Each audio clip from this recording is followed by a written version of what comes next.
सदा श्रेष्ठ भाग्यवान आत्मा बनने की, सदा निमित्त बन निर्माण का कार्य सफल करने की, विशेष आत्मा बनने की, सदा बाप समान बनने के उमंग उत्साह में आगे बढ़ने वाला हिम्मतवान बच्चा बनने की, सदा हर कदम में पद्मों की कमाई जमा करने की, पद्म गुणा धनवान भरपूर आत्मा बनने की, अव्यक्त बाप दादा की हम आत्माओं के लिए आज की अव्यक्त मुरली से शिक्षा। बैलेंस की स्थिति का महत्व बताते हुए बाप दादा समझ देते हैं कि बिना कर्म के व बिना सेवा के तो रह नहीं सकते हैं और रहना भी नहीं है, क्योंकि समय कम है और सेवा बहुत है।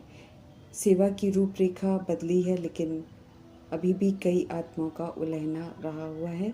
इसलिए सेवा और स्व पुरुषार्थ दोनों का बैलेंस रखना है। कर्म और योग हो, सेवा और योग हो, जो भी बैलेंस की स्थिति बताई हुई है उसको बढ़ाते रहना है। बैलेंस का अर्थ ही है समानता। याद, तपस्या और सेवा ये सदा समानता रहे। याद और सेवा के बैलेंस के द्वारा चढ़ती कला का अनुभव करने वाला राज्य अधिकारी बनना है हमें। याद और सेवा का बैलेंस है तो बाप दादा यकीन दिलाते हैं कि हर कदम में ही चढ़ती कला का अनुभव हम करेंगे। हर कदम में सफलता भी निश्चित है। याद में कुछ भी करेंगे तो भूलें हो नहीं सकती, बल्कि जो भी हम करेंगे वो अति श्रेष्ठ होगा। आत्माएं भी परमपिता परमात्मा के स्वरूप बनेंगे। याद में रहकर की हुई सेवा आत्माओं को टच करती है और सत्य ज्ञान से प्रभावित करती है, सत्य परमपिता परमात्मा का बनने को आकर्षित करती है। हर संकल्प में सेवा हो तो सदा ही शुभ, शुद्ध, सकारात्मक, समर्थ, कल्याणकारी संकल्प ही करेंगे और सब तरह के व्यर्थ से स्वतः ही छूट जाएंगे। जैसे शरीर में सब अंगों की ज़रूरत है, ऐसे ही ईश्वरीय सेवा जो है हमारे जीवन का एक अंग बन जाए। ब्राह्मण जीवन ईश्वर से मिला हुआ जीवन है। इसका विशेष अंग जो है वो सेवा है। यहाँ बेहद की सेवा का चांस मिलता है, बेहद का स्थान मिलता है, बेहद का संग मिलता है। मन से, वचन से, कर्म से, संबंध संपर्क में सेवा ही सेवा है। ये भी भाग्य की निशानी है जिसका भरपूर आनंद लेना है। परमपिता परमात्मा किसी को भी इंडिविजुअली फोर्स नहीं करते हैं कुछ करने को। हमारे पर है हम इसका गोल्डन चांस लें। जो लेता है वो चांसलर कहलाता है और राज्य अधिकारी बनता है। तो याद और सेवा के बैलेंस के द्वारा चढ़ती कला का अनुभव करने वाला राज्य अधिकारी बनना है। वरदान को फलीभूत करके सेवा का भरपूर आनंद लेना है। परमात्म प्यार की अखुट पालना हमको मिल रही है। जो ये पालना प्राप्त करते हैं उनका सहज योगी जीवन का स्वरूप बन जाता है। उन्हें योग लगाना नहीं पड़ता है, बल्कि योग तो उनका नेचुरल स्वरूप में रहता है। रूहानी रॉयल्टी और प्योरिटी की पर्सनालिटी धारण करनी है।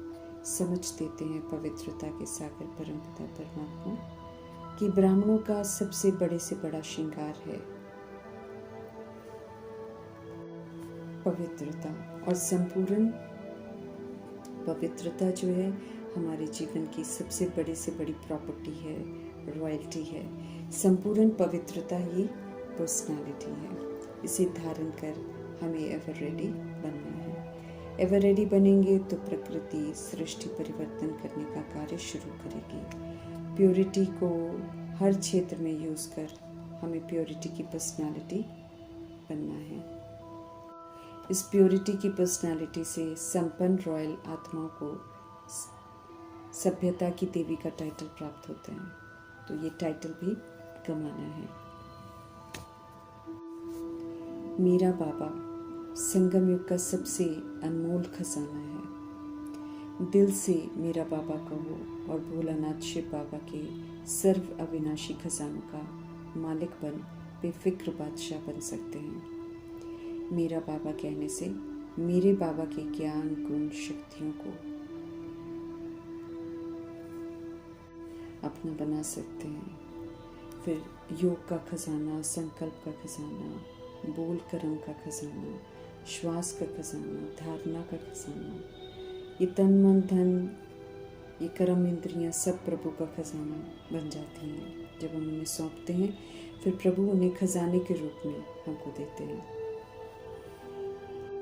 परमपिता परमात्मा के साथ सर्व संबंध, ये भी खजाना है। दुआओं का खजाना, वरदानों का खजाना, खुशी का खजाना, स्वमानों का खजाना, समय का खजाना, स्नेह का खजाना, संतुष्टता का खजाना, अद्भुत खजाने परमपिता परमात्मा से हमें इस समय प्राप्त होते हैं।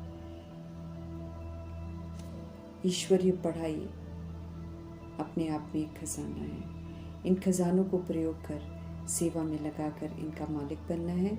जब सर्व अविनाशी खजानों के मालिक बन जाएंगे तो सब फिक्र हमारे समाप्त हो जाएंगे। हर तरह के पेपर, हर तरह की परिस्थितियों में विघ्नों को 8 विकराल पेपर में पास होना है, लायक बनना है, तो फिर सारे खजानों से संपन्न बनना है।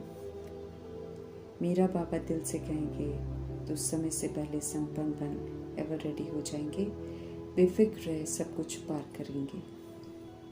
Supreme father, supreme teacher, supreme सदगुरु संगम युग में हम आत्मा को हर तरह से संपन्न संपूर्ण बनाने आए हैं। भाग्य विधाता परमपिता परमात्मा हम आत्माओं का भाग्य बना रहे हैं। इसलिए अव्यक्त बाप दादा सभी बच्चों के मस्तक के बीच में भाग्य की रेखाएं देख रहे हैं कि हमने कितना भाग्य की रेखाओं को चमकाया है, कितना दिव्य सितारे हम बने हैं। दिव्य सितारा अर्थात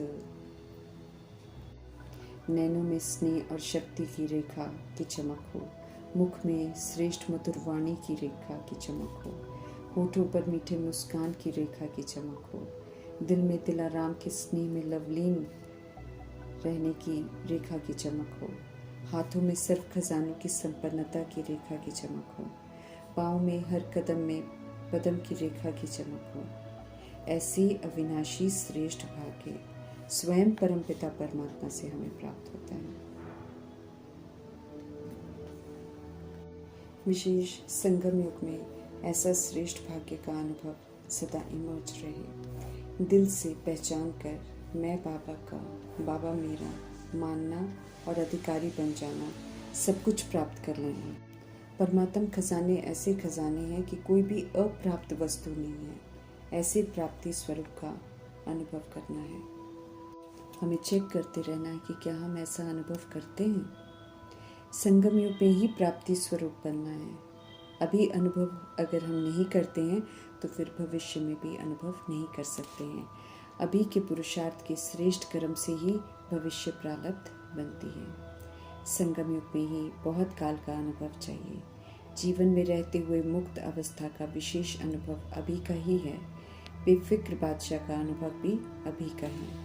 हमें चेक करना है कि बेफिक्र बने हैं या फिक्र में रहते हैं। दाता के बच्चे बने तो फिक्र का सवाल ही नहीं उठता है। मेरा बाबा कहने से फिक्र की अनेक टोकरियों का बोझ उतर जाता है। अब तो प्रकृति का खेल, माया का खेल, बेफिक्र बादशाह साक्षी होकर, त्रिकालदर्शी होकर देखते हैं। निर्भय होकर, निश्चय और निश्चित होकर देखते हैं कि जो होगा वो अच्छे से अच्छा होगा। संगम युग के आगे नवयुग स्वर्ण युग ये तो आना है, ये निश्चित है। अभी संगम का अमृत वेला चल रहा है, उसके बाद दिन आना ही है। निश्चय बुद्धि निश्चिंत रहते हैं, कोई चिंता नहीं होती। विश्व रचता से रचना की हमें स्पष्ट नॉलेज मिल रही है। स्नेह, सहयोग, प्यार परमात्म अधिकार का पात्र बनाता है। बाप की हम आत्माओं से चाहना है कि हम सब स्वराज्य अधिकारी राजा बने। शरीर रूपी राजधानी को श्रीमत की लगाम से चलाएं। हर हाल में सतुगुनी सत्यु की पाठ बजाएं। मन बुद्धि संस्कार के मालिक बन पाठ बजाना है। जब चाहें, जैसे चाहें, जहाँ चाहें वैसे हम मन बुद्धि संस्कार को परिवर्तन कर सकें। टेंशन फ्री लाइफ का अनुभव सदा इमर्ज हो। राइटियस सोच को स्वरूप में लाना है, इमर्ज करना है। मास्टर रचता है, समय का इंतज़ार हमें नहीं करना है। समय को समाप्ति के नज़दीक मास्टर रचता बनकर लाना है। 1 सेकंड में मन के मालिक बन मन को ऑर्डर कर सकते हैं, एकाग्र कर सकते हैं, फुल स्टॉप लगा सकते हैं। ये चेक करना है।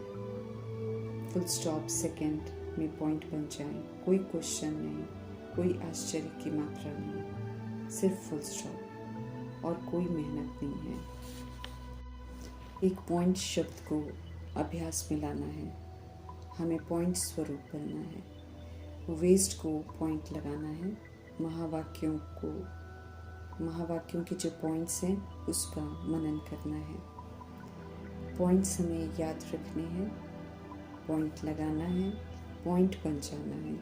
ये अभ्यास सारे दिन में बीच बीच में करना है। जब बिजी हैं ट्रायल कर देखना है कि सेकंड में पॉइंट बन सकते हैं, सेकंड में पॉइंट लगा सकते हैं। ये अभ्यास बार बार करते रहेंगे तभी अपने अंतिम समय में फुल पॉइंट्स ले सकेंगे, पास विद ऑनर बन सकेंगे। यही असल में परमात्म पढ़ाई है, यही परमात्म पालना है। विस्तार से सार की तरफ लौटना है। ड्रामा में ये चांस है कि last so fast, fast so first, कोई भी जा सकता है। ड्रामा में ये चांस लास्ट में आने वाली आत्माओं को ज़रूर मिलता है। चांस लेने वाले फिर चांसलर बनते हैं। स्नेही सहयोगी से सहज योगी बनने वाली क्वालिटी बच्चों में हो। हिम्मत रखने वाले सहज योगी बन औरों को भी सहज योग का मैसेंजर बन मैसेज देना है। हमें गॉडली मैसेंजर बनना है। आत्माओं को दुख अशांति से छुड़ाना है। गॉडली मैसेज देना है, अर्थात मुक्त करना है। मुक्त होने वाले जो हैं वो फिर दुआएं देते हैं, तो ऐसी दुआएं भी प्राप्त करनी है जिससे फिर अति इंद्रिय सुख, आंतरिक खुशी की फीलिंग्स बहुत आती है। खुशी बांटने से खुशी बढ़ती है। हमें अधिकारी बनना है, महान बनाने वाला बनना है। खूब खुशी बांटो, ये प्रभु का फरमान है। जितना बांटेंगे उतना ये बढ़ती ही जाएगी। परमपिता परमात्मा के जितने भी खजाने हैं, सुख, शांति, प्रेम, आनंद, शक्ति, ज्ञान, जितने भी खजाने हैं उन्हें हम जितना बांटेंगे, अर्थात जितना हम उसका सुख औरों को देंगे उतना ये खजाने बढ़ते ही चले जाएंगे।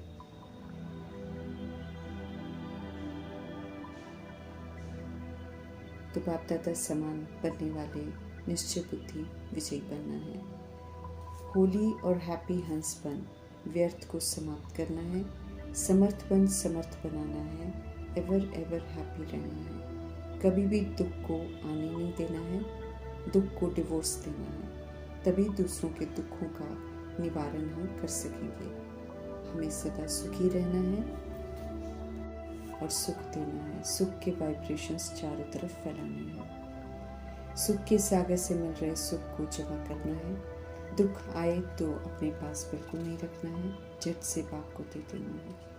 खराब चीज़ अपने पास नहीं रखनी है। दुख खराब चीज़ हो, दुख निकालकर हमें सदा सुखी रहना है। सुखदाई बन चलते फिरते सुख देते रहना है। हमें ढेर सारी दुआएं कमानी है, ब्लेसिंग्स का पात्र बनना है। सदा खुश रहना है, सदा मुस्कुराते रहना है। ये परमपिता परमात्मा का खुशियों के सागर का हम आत्माओं के लिए फरमान है। खुशी, सुख, शांति से संपन्न बनाने वाले परमपिता परमात्मा जी का धन्यवाद करते हुए ओम शांति।